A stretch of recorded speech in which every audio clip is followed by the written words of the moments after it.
Guys, आज की इस वीडियो में हम बात करने वाले हैं चैप्टर नंबर 7 की एक्सरसाइज 7.3 क्लास 11 एनसीईआरटी बुक। अभी तक अगर हम बात करें तो अभी तक इस चैप्टर के बारे में हम क्या कुछ पढ़ चुके हैं। देखो, अभी तक मैंने आपको जो पढ़ाया है वो सिर्फ एक तो बेसिक मैंने आपको बताया कि परमुटेशन और कॉम्बिनेशंस होते क्या है, और जो पार्ट 2 मेरी वीडियो है उसमें मैंने आपको बताया कि परमुटेशंस की फुल डिटेल में मैंने आपको उसको समझाया। परमुटेशंस के बारे में मैंने आपको समझाया है कि अगर उसमें कंडीशंस बनेगी, अगर आपके ऑब्जेक्ट्स या तो देखो डिफरेंट होंगे या फिर नॉट डिफरेंट होंगे।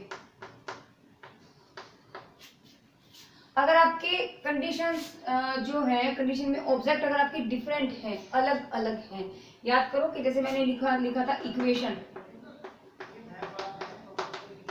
तो सब वर्ड आपके डिफरेंट डिफरेंट है, कोई रिपीट नहीं हो रहा है। तो ऐसी सिचुएशन में दो कंडीशंस लगेंगी। क्या? अगर रिपीटेशन अलाउड नहीं है तो क्या होगा? तो आपके नंबर ऑफ परमुटेशन निकलेंगे NPR इज इक्वल टू क्या होता था? Factorial n upon n minus के r का फैक्टोरियल। और अगर आपका रिपीटेशन अलाउड है तो आपका नंबर ऑफ परमुटेशन बनते थे n की पावर r। अच्छा, अगर आपके नोट डिफरेंट है, याद करो क्या था, जैसे मैंने आपको बताया था रूट, तो ये देखो ये रिपीट हो रहे हैं, है ना, ये तो अलग है बट ये दो वर्ड ऐसे हैं, ये दोनों ओ क्या है, एक ही उसमें रिपीट हो रहे हैं, यानी कि नोट डिफरेंट। तो ऐसी सिचुएशन में आपको क्या करना था? सिर्फ एक ही फॉर्मूला मैंने आपको बताया था, क्या कि factorial n upon p1 factorial p2 factorial and so on pn factorial, इसके बराबर होगा ये आपके नंबर ऑफ परमुटेशन होंगे। p1 p2 आपके क्या थे? जो रिपीट होते हैं ना, तो वो कितनी बार रिपीट हो रहे हैं वो नंबर होते थे आपके यहाँ पर। तो अभी तक हमने इन सब चीजों को पढ़ा है। इन सब चीजों को ध्यान में रखते हुए हम एक्सरसाइज 7.3 को करेंगे। और इससे पहले और चीजें मैंने क्या बताई है, मैंने आपको बताई है, ये फॉर्मूले मैंने आपको बाद में बताया था। इससे पहले मैंने आपको बताया था फंडामेंटल ऑफ काउंटिंग, है ना, वो बॉक्स में बना करके। तो मैंने आपको अभी तक परमुटेशंस के बारे में ये सब चीजें बता दी, और इन्हीं सब का यहाँ पर एक्सरसाइज 7.3 में यूज होने वाला है। तो चलिए स्टार्ट करते हैं क्वेश्चन नंबर 1 से। क्वेश्चन नंबर 1 आपसे क्या कहता है? कहता है कि how many 3 digits number can be formed use by using the digit 1 to 9 if no digit is repeated, यानी कि रिपीटेशन इज नॉट अलाउड। कहीं कौन सा क्वेश्चन है ये? रिपीटेशन इज नॉट अलाउड, यानी RNA का क्वेश्चन हुआ। हमने पहले सबसे पहली बात हमने ये चेक कर लिया। अच्छा, डिजिट्स क्या दिया है उसमें? 1 से लेके 9, 1 2 3 4 5 6 7 8 9, कितने डिजिट्स बनानी है? 3 डिजिट्स नंबर बनाना है। चलिए, तो भाई ये 3 डिजिट्स नंबर हो गए। इवेंट A, इवेंट B और इवेंट C। देखो, क्वेश्चंस को ना हम फंडामेंटल प्रिंसिपल ऑफ काउंटिंग से भी करेंगे और फॉर्मूला ऑफ परमुटेशन जो है उससे भी करेंगे। आंसर दोनों का सेम ही आएगा। तो करते हैं। देखो, इसने बोला है कि 3 डिजिट्स नंबर हमको बनाना है। नंबर मुझे दे दी 1 से लेके 9 तक। अच्छा, repetition is not allowed, that means जो नंबर यहाँ आ चुका होगा वो यहाँ नहीं आएगा। तो यानी कि पहली बॉक्स में तो मैं टोटल के टोटल यूज कर सकती हूँ, यानी कि कितना आ जाएंगे? 9 के 9 बाई 1 2 3 4 5 6 7 8 9। इनमें से मैं कोई भी एक नंबर यहाँ यूज कर सकती हूँ। पहले में तो कोई भी हम फिल कर सकते हैं। अच्छा, सेकंड की बात आती है, रिपीटेशन इज नॉट अलाउड, यानी कि जो नंबर यहाँ आ चुका होगा वो यहाँ नहीं आएगा। सपोज करो मैंने 1 रखा था यहाँ पर, तो यहाँ अब 1 नहीं आएगा, इसका मतलब 1 तो कैंसिल हो गया ना। अभी टोटल 9 थे, 9 में से 1 कैंसिल हो गया, तो कितने बचे? 8। अब सपोज करो मैंने यहाँ 2 ले लिया था, इन बचे हुए हिस्सों में से मैंने 2 ले लिया था, तो 2 लेने के बाद क्या हुआ? जब मैंने 2 यहाँ पर ले लिया, इसका मतलब अब वो 2 यहाँ नहीं आएगा क्योंकि रिपीटेशन इज नॉट अलाउड। तो ये अब इस कंडीशन के लिए ये तो पहली कट गया था, अब ये भी आपका कैंसिल हो गया। कितने बचे आपके? 7। समझ रहे हो? तो आपके नंबर ऑफ परमुटेशन क्या होंगे? Number of permutation is equal to कितना हो जाएगा? 9 इंटू 8 इंटू 7। इनकी मल्टीप्लाई करेंगे टू 504। ठीक है। अच्छा, अगर इसी क्वेश्चन को हम, ये मैंने भी किससे किया था? मैंने ये फंडामेंटल प्रिंसिपल ऑफ काउंटिंग से किया था। अगर इसी क्वेश्चन को हम परमुटेशन के फॉर्मूले से करें तो कैसे करेंगे? देखो फॉर्मूला क्या होता था, पहले मैंने आपको बताया था कि मुझे क्या चेक करना है कि आपके ऑब्जेक्ट डिफरेंट है या नोट डिफरेंट है। तो मैंने देखा भाई कोई भी नंबर रिपीट नहीं हो रहा, इसका मतलब ऑब्जेक्ट्स आर डिफरेंट, है ना, पहले वाला केस आ गया। तो सब डिफरेंट है, डिफरेंट में फिर दो कंडीशंस थी, एक तो RNA और एक RA, यानी कि रिपीटेशन इज नॉट अलाउड और रिपीटेशन इज अलाउड। अब यहाँ condition not allowed, not allowed में क्या कंडीशन थी आपकी, NPR is equal to factorial n is equal to n minus के r का फैक्टोरियल। अब अगर मैं यहाँ देखो n क्या होता है आपका, n वे होते हैं जो हमें नंबर्स हमें जो दिया हुआ रहता है ना। तो नंबर ऑफ ऑब्जेक्ट्स कितने हैं आपके, 9। तो अगर मैं यहाँ से लिखूँ तो 9p, n का मान नाम है, देखो यहाँ लिख लेते हैं, n इज इक्वल टू 9 हो गया, और r इज इक्वल टू क्या, कितने डिजिट्स बनानी है आपको, 3 बनानी है। तो कितना आ गया 3, r की वैल्यू तो कितना आ गया 3, यानी कि फैक्टोरियल 9 अपॉन 9 माइनस के 3 का factorial is equal to 9 factorial, और नीचे बच गया फैक्टोरियल 6। अब देखो फैक्टोरियल 6 है, 9 को खोल देते हैं, 8 7 फैक्टोरियल 6, इससे ये कैंसिल आ गया। और ये जो मेरे पास बचा है 8 इंटू 9 इंटू 8 इंटू 7, देखो 9 इंटू 8 इंटू 7 कितना आ गया, 504। ठीक है, अब चलते क्वेश्चन नंबर 2। क्वेश्चन नंबर 2 आपसे क्या कहता है, 2 कहते हैं कि how many 4 digits number are there with no digit repeated, यानी कि RNA का ही क्वेश्चन है आपका, क्वेश्चन आपका RNA का ही है।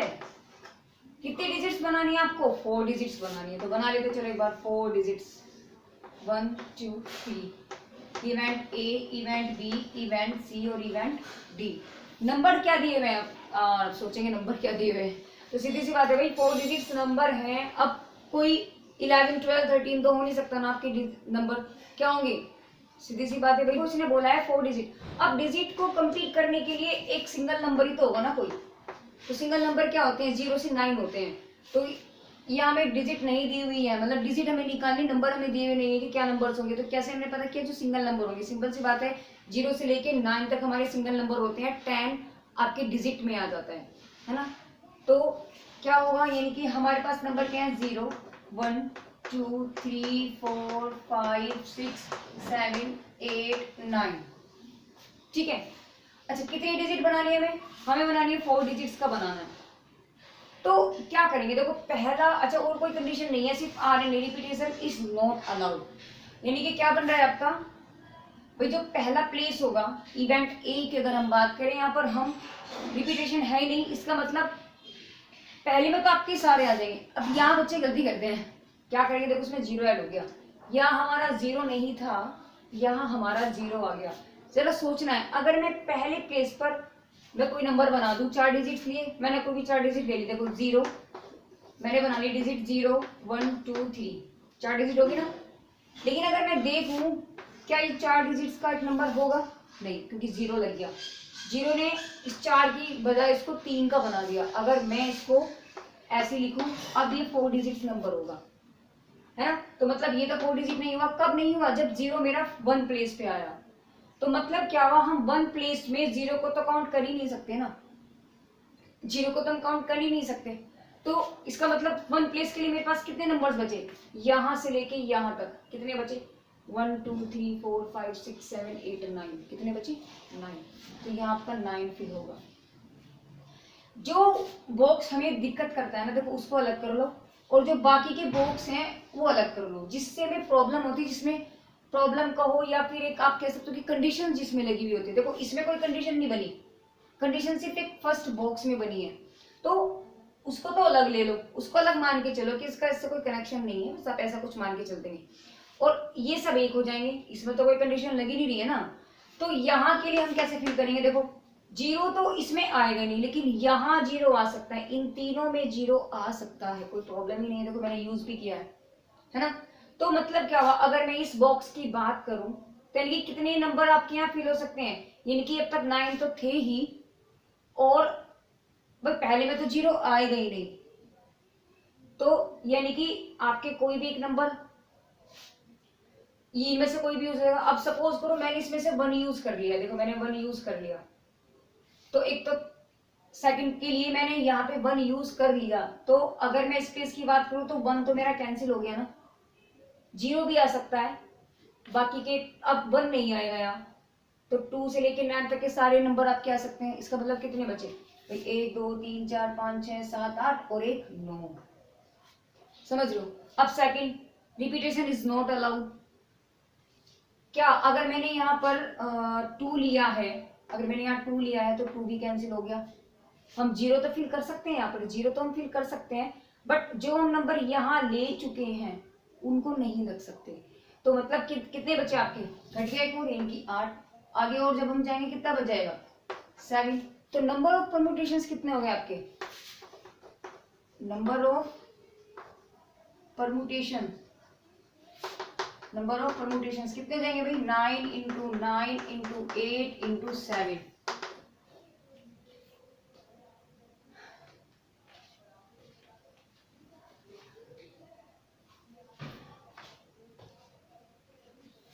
यानी आंसर कितना आ गया आपका, 45 36। अब देखो अगर इस क्वेश्चन को मैं अभी मैंने किससे सोल्व किया है, मैंने इसको सोल्व किया है अभी फंडामेंटल ऑफ काउंटिंग से, है ना। अगर मैं इसको परमुटेशन से यूज करूं, परमुटेशन फॉर्मूला मेरा फंडामेंटल ऑफ काउंटिंग से किया था मैंने, अब मुझे परमुटेशन फॉर्मूले से यूज करना है, तो उसके लिए हम क्या करेंगे, वही देखो एन काउंट करना है तो, और आर देखना है मुझे। अब इसके लिए भी देखो कैसे हम सोल्व करते हैं, इसको देखते हैं। बॉक्स बना लेते हैं पहली बार, भाई 4 डिजिट नंबर है, ये आ गया। ये बॉक्स मेरा अलग है और ये बॉक्स मेरे अलग है, क्योंकि यहाँ पर तो 0 नहीं होगा, है ना। बाकी के सब नंबर आप कह सकते हैं। यहाँ कैसे करेंगे, देखो अगर इस बॉक्स को आप अलग सोल्व करो और इस बॉक्स को आप, बाकी के जो 3 बॉक्स है ना, इनको आप अलग तरीके से आप सोल्व करो। मान के चलो कि ये क्वेश्चन है और वो अलग क्वेश्चन है, तो अगर हम इसको लेकर के चले, ये इसमें फिल करने की कंडीशंस क्या होंगी, देखो 0 तो यहाँ आएगा ही नहीं, इसका मतलब इसके लिए n बराबर कितना बचा, 0 तो आपका काउंट ही नहीं होगा, कितने बचे आपके 9 आ गए ना, n का मान आपका 9 हो गया। और r कितने बॉक्स हैं, बॉक्स को काउंट कर लेते हैं, एक है ना, तो बस एक, यानी इसके लिए कंडीशन आपकी आ गई वो 9p1, समझ रहे हो। इसके लिए कंडीशन क्या बन गई आपकी 9p1। अब चलते हैं इन तीनों के लिए, इन तीनों में रिपीटेशन इज नॉट अलाउड। इसका मतलब क्या हुआ, जो नंबर यहाँ आ चुका होगा, 0 तो हम रखेंगे ही नहीं, है ना, लेकिन अगर कोई भी नंबर हम रखें, 0 को छोड़ करके कोई भी हम रखें, वो तो एक आ चुका ना, इनमें से तो कोई सा एक आ चुका है ना, अब वो आगे तो आएगा नहीं, तो फिर कितने बचे, यानी कि एक ये वाला नंबर तो लेस हो गया, तो पहले भी टोटल 10 थे, अब 0 भी हम इसमें काउंट, हम यहाँ 0 रख सकते हैं, इसका मतलब टोटल हो गए 10। लेकिन इन 10 में से अगर कोई नंबर यहाँ आ चुका होगा तो वो अब यहाँ नहीं आएगा, इसका मतलब फिर 10 में से एक लेस कर दो, कितना बन जाएगा 9, यानी यहाँ n की वैल्यू कितनी रह जाएगी 9। और r कितने बॉक्स फिल करने हैं, 1 2 3, तो 3, यानी कि क्या निकल जाएगा आपका 9p3। अब चूंकि मुझे ये भी लेना है और मुझे ये भी लेना है, दोनों को मिला करके मेरा 4 डिजिट नंबर बन रहा है, इसका मतलब एंड लग गया बीच में, मतलब एंड का मतलब होता है मल्टीप्लाई, तो आपका क्या बन जाएगा, आपका रेशियो बन जाएगा यहाँ पर,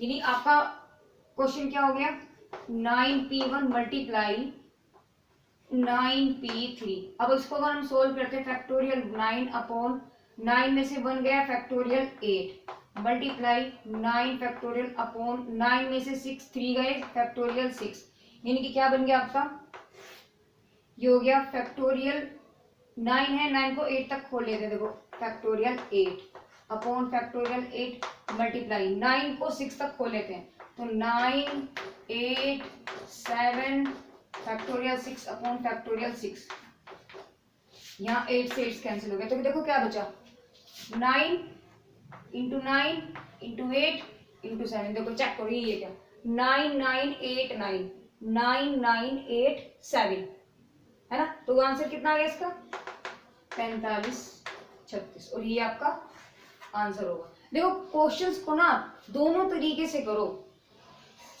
मेरे पढ़ाने से या मेरे बताने से, आप कहीं से भी आप पढ़ने से इतना सोल्व नहीं होगा जितना कि आपको समझ में तब आएगा जब आप क्वेश्चंस को अपने आप करेंगे। और क्वेश्चन को देख करके ना आप उससे अपने आप क्वेश्चंस करेंगे कि यार क्या कंडीशन बननी है, क्या होना है, यहाँ कैसे होना है। जब तक कब, क्यों, कहाँ, कैसे ये वर्ड आपके माइंड में नहीं आएंगे तब तक आप क्वेश्चन को सोल्व नहीं कर पाओगे। कंडीशंस को हमें खुद सोचना है कि क्या दिया है और क्या नहीं, ठीक है ना। तो प्रैक्टिस आप ही के हाथ में है। क्वेश्चन नंबर 3 देखिए क्या कहता है। 3 में कहा है कि how many 3 digits even number. Condition दे दी भाई इसने अब कि इवन नंबर आपको बनाने हैं और नंबर मुझे दे दिए ये। रिपीटेशन इज नॉट अलाउड, यानी कि क्या करना है, देखो फंडामेंटल ऑफ प्रिंसिपल से अगर हम करें, फंडामेंटल प्रिंसिपल ऑफ काउंटिंग से, तो क्या करेंगे, बॉक्स बनाते हैं। बॉक्स बना के ना थोड़ा इजी हो जाता है। कितने डिजिट बनाने हैं, 3। ये हो गया भाई, event A, event B, event C. अच्छा नंबर क्या है हमारे पास, नंबर है 1 2 3 4 6 7। इनमें से बनाने हैं। देखो इसने बोला है कि इवन नंबर बनाने हैं। कोई भी नंबर होगा, चाहे वो 3 डिजिट्स का हो या 4 डिजिट्स का हो या 2 डिजिट हो, तो कोई भी जो नंबर होगा वो इवन हम उसको कब कहते हैं। देखो ये वंस प्लेस है, ये टेंस है ना, ये 100 प्लेस है, और बस इन्होंने 3 कहा तो 3 तक ही होगा। ये 3 प्लेस है मेरे पास। तो नंबर इवन कब होगा, जब ये वाला जो वंस प्लेस होता है वो मेरे पास इवन होगा, तभी तो होगा। जैसे मैंने लिखा 2 5 2, तो ये नंबर मेरे पास इवन है, इसका मतलब टोटल आपके पास इवन है। अगर मैं इसको चेंज कर दूं, ये मैंने 3 कर दिया, तो ये क्या है आपका ओड बन गया। इसका मतलब टोटल आपका क्या बन गया, ओड बन गया, है ना। तो मतलब क्या हुआ, आपका जो ये सी वाला इवेंट है ना, सी वाला जो इवेंट हुआ, इसमें आपकी क्या कंडीशन होंगी, सिर्फ ये आपका इवन होना चाहिए। और इवन आपके पास नंबर्स क्या है, 2 4 6, यानी कि इस प्लेस पर तो मैं क्या भर सकती हूँ, सिर्फ यहाँ पर तो आपके भाई क्या आ सकते हैं, 2 4 और 6, 3 ही आ सकते हैं ना, ये नहीं आ सकते 1 3 7, ये नहीं आ सकते यहाँ पर सिर्फ आपके 2 4 6 ही आएंगे, क्योंकि हमें इवन नंबर चाहिए। तो यानी कि इसको किस तरीके से, कितने नंबर मुझे आ गए यहाँ पर, 3 आ गए। 3 में से कोई एक आएगा। अच्छा repetition is not allowed. Suppose करो मैंने यहाँ ले लिया 2, इस प्लेस पर मैंने 2 ले लिया, तो 2 यहाँ पर आ गया। अब कितने बचे, 1 2 3 4 5, यानी कि 2 तो कैंसिल हो गया ना, क्योंकि रिपीटेशन इज नॉट अलाउड है। मतलब 2 अगर यहाँ मैंने लिख लिया तो 2 को मैं यहाँ नहीं लिख सकती। तो यानी कि अगर इस कंडीशंस को मैं फिल करूं तो कितने बचेंगे, 1 2 3 4 5, ये आ गए, 5 तो बचेंगे। और जो यहाँ आ चुका होगा वो यहाँ नहीं आएगा, इसका मतलब कितना हो गया, 4। तो नंबर ऑफ परमुटेशन आपके क्या बन गए, नंबर ऑफ परमुटेशन इज क्या हो गया आपके, 5 इंटू 4 इंटू 3, यानी कि 5 20 20 दिया 60, ये आ गया आंसर। अगर मैं इसको वही फॉर्मूले से अगर हम इसको करते हैं तो कैसे होगा, देखते हैं। देखो ये कंडीशन थी, मैंने आपको बोला था जिसमें कंडीशन लगती है उसको अलग कर लो, बाकी को आप अलग कर लो। तो मैंने इसको तो अलग कर लिया और इसको मैंने अलग कर लिया। यहाँ आपकी कंडीशन लगी है, इसने यहाँ पे बोला है कि इवन। अब देखो इवन के लिए मैं यहाँ क्या कर सकती हूँ, इसके लिए यानी कि कितने, इसको अलग क्वेश्चन मान के चलो कि इवन नंबर है, तो इवन के लिए कितने टर्म है आपके पास, यानी कि n का मान कितना है, नंबर तो आपके पास 3 ही है ना इवन। और कितने फिल जगह कितना स्पेस आपको फिल करना है, एक ही तो बॉक्स है, तो एक। तो इस बॉक्स के लिए मेरे पास क्या बनेगा, इस बॉक्स के पास मेरे पास बनेगा 3p1, और क्योंकि मुझे ये भी चाहिए इसका मतलब मल्टीप्लाई। तो इनको सोल्व करने के लिए क्या होगा, देखो ये 2 बॉक्स हैं, तो यानी कि r की वैल्यू तो यहाँ पर 2 हो जाएगी, r वैल्यू यहाँ कितना हो जाएगा 2, और n कितना हो जाएगा, जो वैल्यू यहाँ पर आ चुकी होगी वो यहाँ नहीं आएगी, इनमें नहीं आएगी, जो भी एक आएगी। इसका मतलब मेरे पास अगर टोटल 1 2 3 4 5 6 है, तो 6 में से एक तो गया, कितना बच गया आपके पास 5, समझ रहे हो। तो यानी कि मेरे पास इसकी कंडीशन क्या बन जाएगी, 5p2, तो ये आपका बन गया। यानी कि नंबर ऑफ परमुटेशंस क्या निकल जाएंगे आपके, नंबर ऑफ परमुटेशन इज, ये बन जाएगा आपके 5p2 मल्टीप्लाई 3p1, यानी कि 5 फैक्टोरियल अपॉन 3 फैक्टोरियल आ जाएगा भाई, 5 में से 2 जाएगा, multiply 3 factorial upon factorial 2 implies is that, इसको अगर खोलें तो 5 इंटू 4 इंटू 3 पे जाकर फैक्टोरियल रोक देंगे, मल्टीप्लाई 3 और 2 का फैक्टोरियल अपॉन 2 का फैक्टोरियल, इससे ये कैंसिल, इससे ये कैंसिल, देखो क्या बचा 5 और 20, 20 3 60, कितना आ गया आंसर 60। समझ में आया?